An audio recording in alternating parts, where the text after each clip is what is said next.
रामकृष्ण हरी. हरी उच्चारणी अनंत पापराशी, जातील लयसी क्षण मात्रे. तृण अग्नी मेळे समरस झाले, तैसे नामे केले जपता हरी.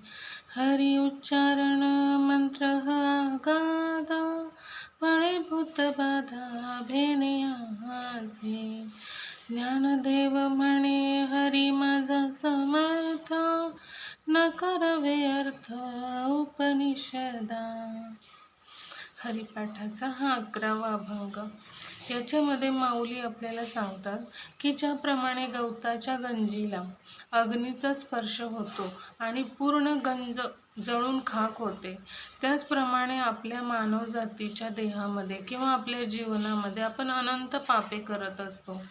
तरी ही पापे, ह्या पापांच्या राशी फक्त हरिनामाच्या स्पर्शाने जळून खाक होतात. आणि या नामामध्ये इतकी अगाध महिमा आणि अगाध त्यांचा स्वरूप आहे की ह्याच्यामध्ये आपली पूर्ण पापे जळून खाक होतात.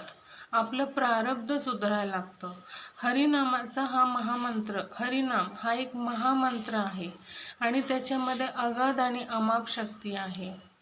आणि या नामाचा महिमा सांगताना माऊली म्हणतात, आपण ह्या जीवनामध्ये छोटी मोठी अनेक पापे करत असतो, जी आपल्याला कळत न कळत सुद्धा आपल्याकडून घडतात आणि त्याचं परिणाम स्वरूप आपल्या आयुष्यामध्ये अनेक दुःख खडतर प्रसंग येतात. म्हणजे की कोणाची मुले चांगली वागत नाहीत, कोणाच्या मुली वागत नाहीत, मुलं अभ्यास करत नाहीत, आपल्या पतीला चांगली नोकरी लागत नाही, आर्थिक स्थैर्य, कोणाची लग्न जुळत नाहीत, आरोग्यासंबंधी तक्रारी, अशा अनेक आपल्याला प्रॉब्लेम्स येत असतात. आणि हे सर्व हरिनामाच्या स्पर्शाने आपल्याला आपलं प्रारब्ध सुधरवू लागतं. त्याच्यामुळे ही सगळी दुःखसुद्धा आपली नष्ट होऊ लागतात.